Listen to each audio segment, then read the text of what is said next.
வணக்கம். இப்போ தான் களை எடுத்துகிட்டு சாப்பிட்றோம். நிறையா பேர் நினைப்பாங்க, என்னப்பா இவனுக்கு இந்த தேவையில்லாத வேலை. என் கூட வேலை பார்த்தவங்களாம் நினைப்பாங்க, என்ன நினைப்பாங்க அப்படின்னா, ஏசி ரூமு, லேப்டாப்பு, ரிப்போர்ட்டிங் பண்ணுறதுக்கு ஒரு 60-70 பேர். இப்போ அழகாக மேனேஜர் வேலையை பார்த்துட்டு போக வேண்டியது, நல்ல சம்பளம். எதுக்கு இந்த வெயிலில் வந்து இப்படி களை எடுத்துட்டு இந்த செகதிக்குள்ளே அப்படின்னு என் கூட வேலை பார்த்தவர்கள், எனக்கு கீழே வேலை பார்த்தவங்களாம் நினைப்பாங்க. ஆனாலும் எனக்கு தோணுச்சு, ஒரு 13 வருடங்கள் ஒரே இடத்துல வேலை பார்த்துட்டோம். அதே வேலை தான், நம்ம அந்த வாழ்க்கையை வாழ்ந்துட்டோம். கோட்டு போட்டு ஏசி ரூமில் லேப்டாப் வச்சு இப்படி அந்த வாழ்க்கையெல்லாம் வாழ்ந்து முடிச்சிட்டோம். இதே வாழ்க்கையை சாகிற வரை வாழணுமா அப்படின்னு தோணுச்சு. சாகிறதுக்குள்ள வேற விதமான வாழ்க்கைகளை வாழ்ந்துடணும் அப்படின்னு. அதனால தான் நான் தைரியமாக ரிசைன் பண்ணிட்டு வந்தேன். என்ன ஒன்று அப்படின்னா, அங்கே இருக்கிறப்ப பொருளாதாரம் நிறைய ஈட்ட முடிஞ்சது, இப்போ ஈட்ட முடியல. ஆனால் ஒரு மகிழ்ச்சி, ஒரு இப்படி பாருங்க, பச்சை பசேரென்று புல்வெளிகளை பார்த்துக்கிட்டே சாப்பிடக்கூடிய ஒரு வாய்ப்பு ஒரு 13 வருஷமா எனக்கு இல்லை.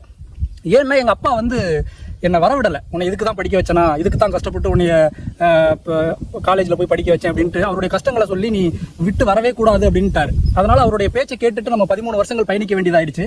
ஆனால் இப்போ அவர் எங்கள் அப்பா வந்து இறைவனடி சேர்ந்துட்டார். அதுக்கப்புறம் சரி நம்மளே வாழ்ந்த வாழ்க்கையை வாழுவோம் அப்படின்ட்டு எங்கள் அப்பா இறந்ததற்கு பிறகுதான் என்னால் இந்த மாதிரியான ஒரு வாழ்க்கைக்கே வாழ முடிஞ்சது. ஏன்னா நிறைய விவசாயிகள் நினைக்கிறது என்னன்னா, விவசாயத்தில் ஒன்றுமே இல்லை, அது அப்பா அம்மாவுக்கு தெரியும். அதனால அவங்க என்ன நினைக்கிறாங்கன்னா, பிள்ளைய படிச்சு பெருசாக்கி ஆளாக்கி அனுப்பிச்சிடணும் அப்படின்னு. அதுதான் உண்மை, அதையே செய்யுங்க. விவசாய பிள்ளைகள் எல்லாம் ஒரு பெரிய கம்பெனியில் போய் நல்லா வேலை பாருங்க. நான் யாரையுமே விவசாயம் பார்க்க வாங்கன்னு சொல்லலை. ஆனாலும் சாகிற வரை அந்த வேலையவே பார்த்துடாதீங்க. ஏன்னா வாழ்க்கை வந்து ஒரு வட்டத்துக்குள்ள முடிஞ்ச மாதிரி ஆயிடும். ஒரு 15 வருஷம் வேலை பாருங்க, நல்லா சம்பாதிங்க. பிறகு ஒரு இயற்கை விவசாயத்துக்கு வாங்க, ஒரு இயற்கை வேளாண் பண்ண வைங்க. அதன் மூலமாக பணத்தை ஈட்ட நீங்க பழகிக்கிறலாம். ஒரு குண்டு சட்டிக்கிலேயே சாகிற வரை வாழ்ந்தீங்கன்னா பணம் ஈட்ட முடியும். இப்ப சென்னையில நீங்க 1 லட்ச ரூபா சம்பளம் வாங்கினாலும் இங்க ஒரு 15 வருஷத்துக்கு அப்புறம் உங்களால என்ன சேமிக்க முடியுது இல்லையா? அப்போ வாழ்க்கைன்றது இன்னொரு வாழ்வு இருக்கு அப்படின்றதுக்காக வாழ்ந்து பார்க்கலாம் அப்படின்றதுக்காக தான் வந்திருக்கேன். இதை எல்லாருமே முடிவெடுத்து தைரியமா இதை பண்ணுவாங்களான்னா முடியாது. ஏன்னா ஒருத்தவங்க ஒரு வாழ்க்கைக்குள்ள போய் அந்த வாழ்க்கைக்குள்ள பழகிடுவாங்க. அதை விட்டு இப்படி வெயில் அடிக்கக்கூடிய விவசாயம் பண்ணக்கூடிய வேலைக்குள்ள வருவாங்களான்னா நான் விருப்பப்பட்டு வந்தேன்.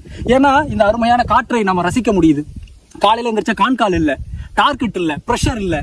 அதனால வருமானம் கம்மியானா கூட பரவாயில்ல, நிம்மதியா வாழ்ந்து விட்டு சாவோம். நம்மளுடைய தாரக மந்திரம் தெரியும் இல்லையா? ஆரோக்கியமான மனிதனே உண்மையான பணக்காரன் அப்படின்ற ஒரு தாரக மந்திரத்திற்கு ஏற்றவாறு நம்முடைய வாழ்க்கையை இனிமே அமைச்சுக்கிறணும் அப்படின்றதுக்காக, எதிர்காலத்துல ஒரு ஆரோக்கியமான மனிதனா வாழ்ந்து விட்டு சாவோம் அப்படின்றதுக்காகத்தான் இந்த வாழ்க்கைக்குள்ள வந்தேன். இதுதான் என்னுடைய வேலையை ரிசைன் பண்ணிட்டு இந்த வாழ்க்கைக்குள்ள வந்ததுக்கான ஒரு முக்கிய காரணம். நன்றி. உங்கள் இயற்கையாளன் தவம். அடுத்த காணொலியில் சந்திப்போம்.